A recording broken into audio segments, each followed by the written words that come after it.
तो hello my dear friends, welcome back to my YouTube channel at Agniveer वाला one. तो आप सब लोग कैसे हो? मैं उम्मीद करता हूँ कि आप सब लोग मस्त होंगे, स्वस्थ होंगे और अपनी पढ़ाई भी अच्छे तरीके से कर रहे होंगे।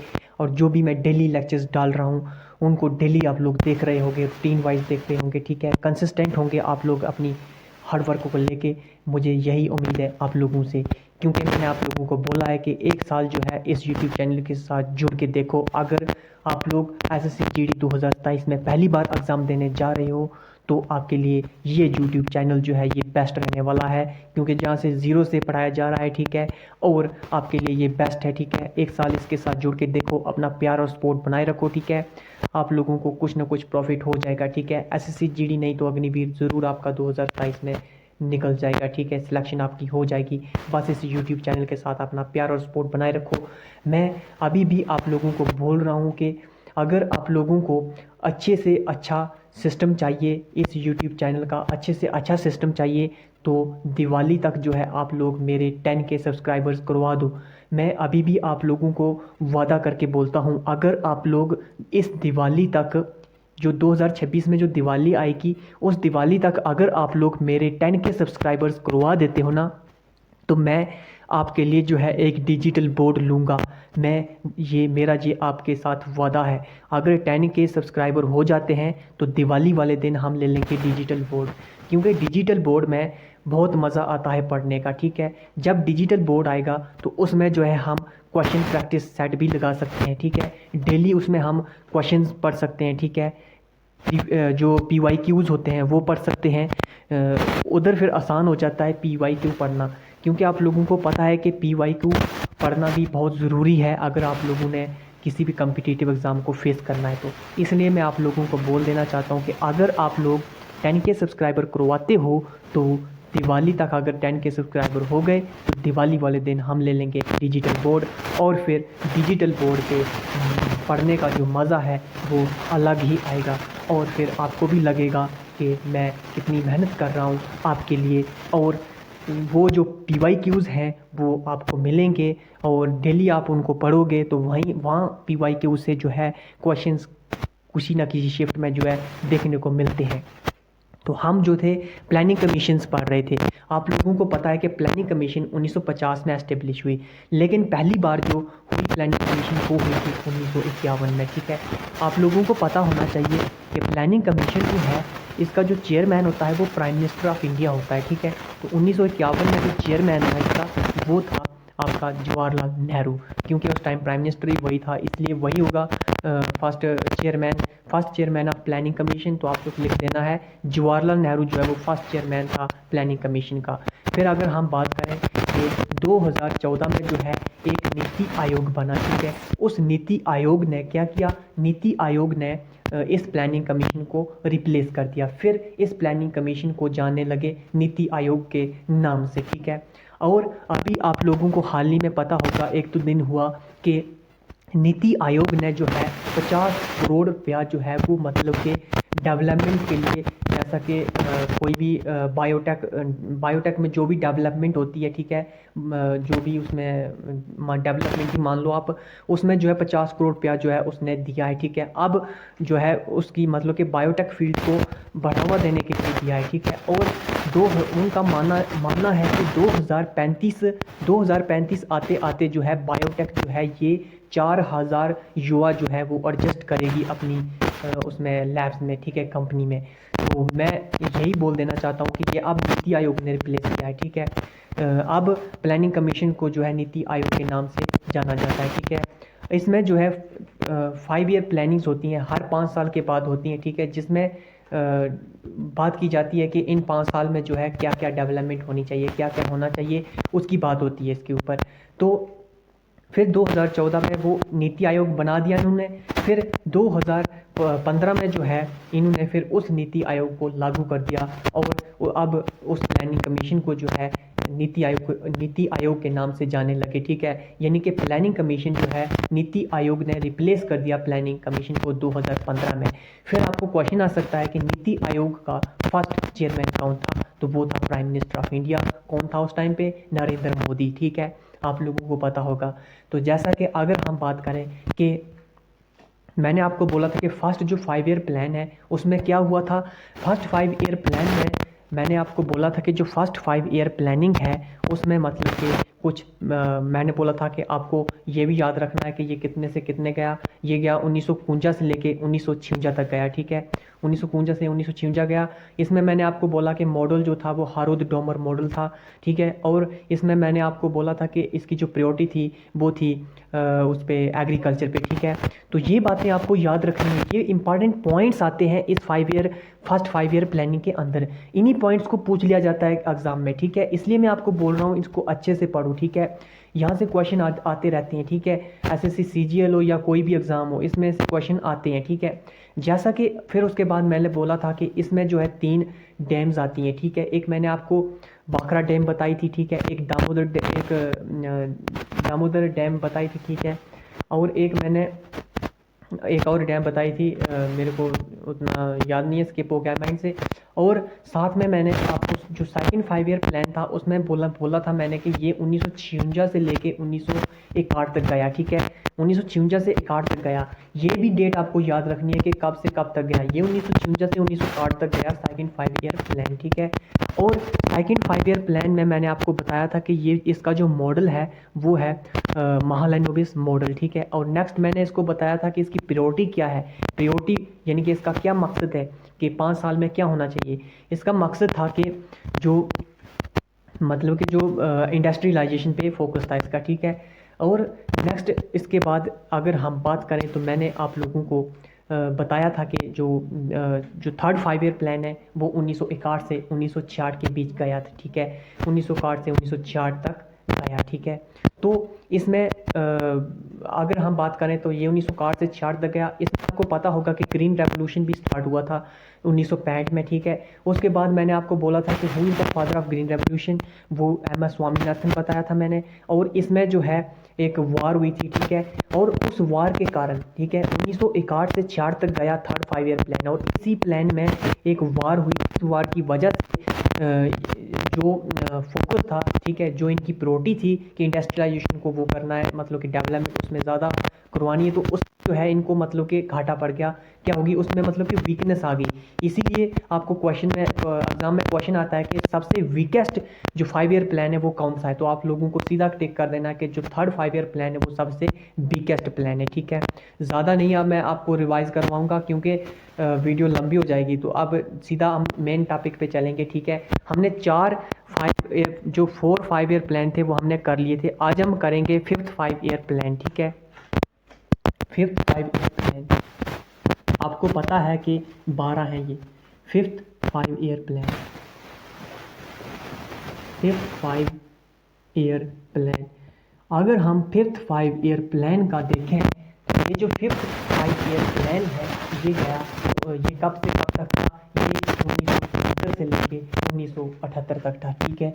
Started from 1974 to 1978। 1974 से लेके 1978 तक ये जो प्लान था फिफ्थ 5 ईयर प्लान ये गया था। अगर हम बात करें कि इसका जो मॉडल था ये किस मॉडल पे बेस्ड था, तो ये जो बेस्ड था ये था आपका डीपी धार मॉडल पे बेस्ड था, ठीक है। Model based on DP Dhar model, ठीक है। डीपी धार मॉडल, ये डीपी धार मॉडल पे बेस्ड था। नेक्स्ट अगर हम बात करें कि इसकी प्रायोरिटी क्या थी, इसका मकसद क्या था, तो इसका जो प्रायोरिटी थी कि क्या करना है, इसकी प्रायोरिटी थी कि गरीबी हटाओ स्लोगन लगा था इसमें, ठीक है। गरीबी हटाओ स्लोगन लगा था। गरीबी हटाओ,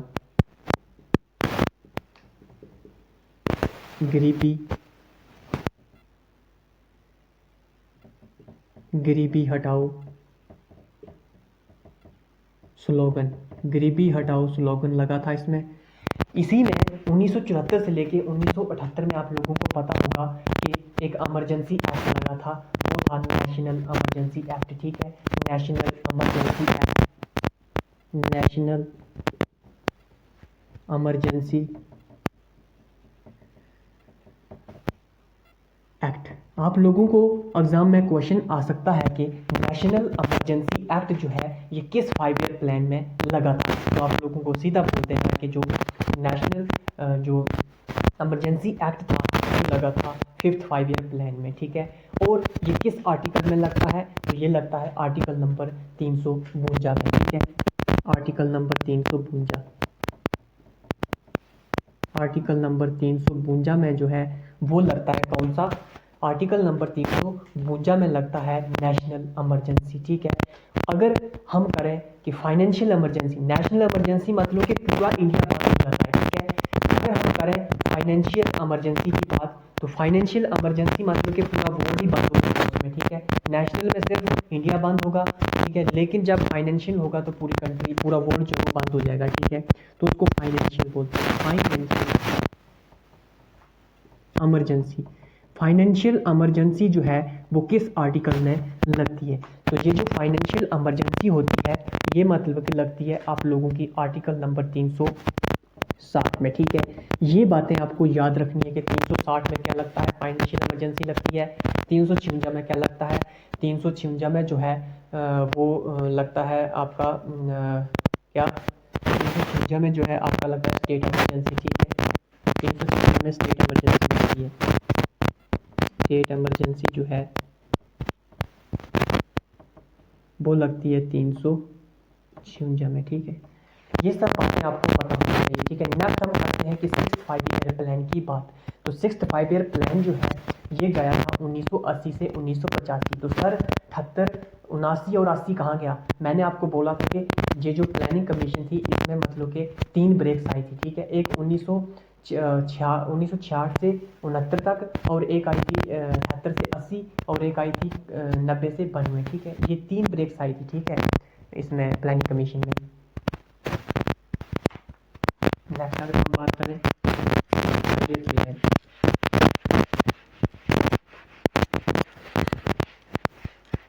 नेक्स्ट अगर हम बात करें कि 6th 5 ईयर प्लान जो है ये कब से कब तक है, ये 1980 से 85 के बीच में है, ठीक है।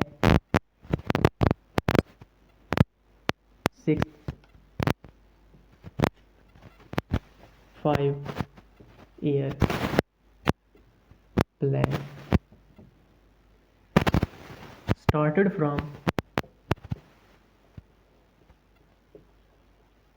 started from 1980 to 1985। आप लोगों को पता होगा कि इसका जो प्रायोरिटी थी वो थी लिबरलाइजेशन, ठीक है। क्या थी, लिबरलाइजेशन। इसकी जो प्रायोरिटी थी वो थी लिबरलाइजेशन और टेक्नोलॉजी,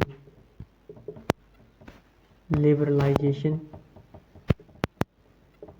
और टेक्नोलॉजी। क्या थी, लिबरलाइजेशन और टेक्नोलॉजी, ठीक है। लिबरलाइजेशन और टेक्नोलॉजी थी। इसमें अगर हम बात करें तो जैसा कि 3rd 5 ईयर प्लान जो था उसमें 14 बैंक नेशनलाइज हुए थे, लेकिन ये जो 6th 5 ईयर प्लान है इसमें 6 बैंक और नेशनलाइज हुए थे, ठीक है। 6 बैंक नेशनलाइज्ड, 6 बैंक नेशनलाइज्ड। ये बातें आपको पता होनी चाहिए, पूछ सकता है एग्जामिनर के 6 जो बैंक है वो कहाँ पे, मतलब कि किस 5 ईयर प्लान में जो है नेशनलाइज हुए, तो ये हुए 6th 5 ईयर प्लान में।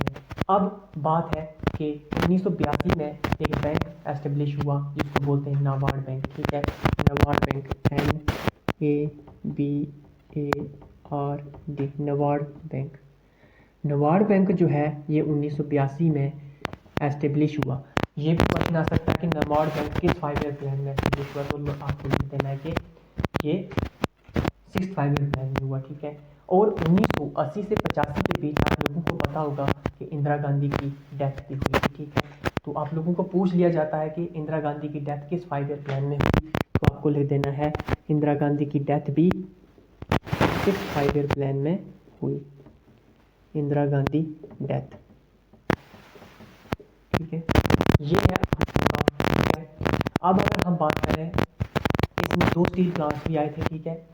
एक भद्रावती स्टील प्लांट जो कर्नाटका में है, ठीक है, और एक विशाखापट्टनम स्टील प्लांट जो आंध्र प्रदेश में है। ये 2 स्टील प्लांट इसी में आते हैं, Visakhapatnam steel plant, Visakhapatnam steel plant, Visakhapatnam steel plant और Bhadravati steel plant, Bhadravati steel plant, Bhadravati steel plant. अगर हम बात करें, ये जो विशाखापट्टनम स्टील प्लांट है ये आंध्र प्रदेश में है।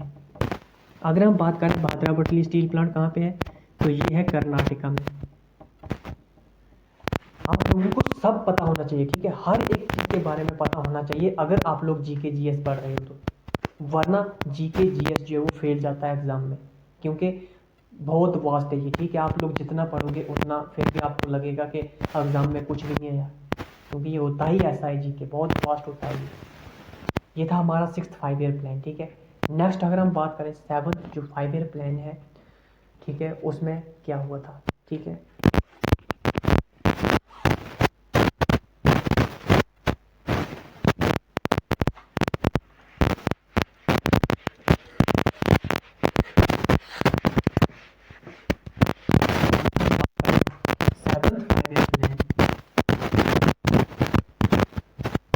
सेवंथ 5 ईयर प्लान की, ये जो 7th 5 ईयर प्लान है ये चला है 1985 से 1990। स्टार्टेड फ्रॉम, ये डेट्स आपको पता होनी चाहिए कितने से कितने के चला ये।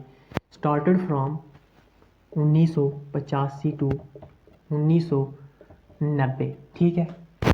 अब ये किस मॉडल पे बेस्ड था, ये बेस्ड था कम्युनिटी बेस्ड मॉडल पे, ठीक है। Community wage model, community wage model. तो भाई इसकी प्रायोरिटी क्या थी, तो अगर हम प्रायोरिटी की बात करें तो वो थी इकोनॉमिक प्रोडक्टिविटी, ठीक है, फूड ग्रेन, इन सब की प्रोडक्टिविटी करवाना, ठीक है। Food grain, economic productivity, food grain हो गया, ठीक है। और इसमें अगर हम बात करें कि इसी 7th 5 ईयर प्लान में जो है एक नीली क्रांति, मतलब कि जिसको हम बोलते हैं ब्लू ग्रीन रेवोल्यूशन, ठीक है, वो भी इसी में जो है वो स्टार्ट हुआ था, ठीक है। ब्लू ग्रीन रेवोल्यूशन, नीली क्रांति जिसको हम बोलते हैं blue green revolution, blue green revolution, ठीक है। तो ये आपका है 7th 5 ईयर प्लान।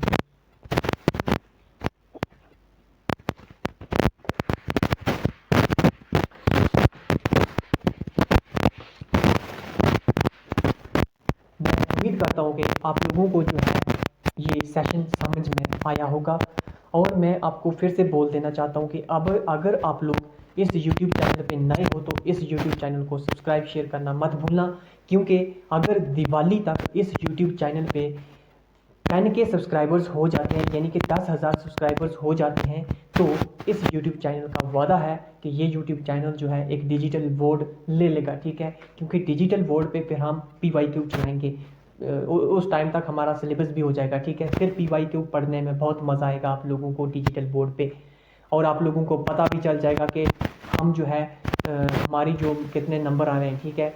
हम जो है SCGD 2027 पास कर सकते हैं, हमने मेहनत की है या नहीं की है वो आप लोगों को PYQ में पता लग जाएगा। लेकिन PYQ लगाने के लिए मुझे चाहिए आपका प्यार और सपोर्ट, ठीक है। और प्यार और सपोर्ट मतलब कि 10K सब्सक्राइबर्स, 10K सब्सक्राइबर होंगे तभी मैं डिजिटल बोर्ड लेने के काबिल होऊंगा, ठीक है। तो दीजिए मुझे इजाज़त अपने इस YouTube चैनल @अग्निवीरवाला 1 में।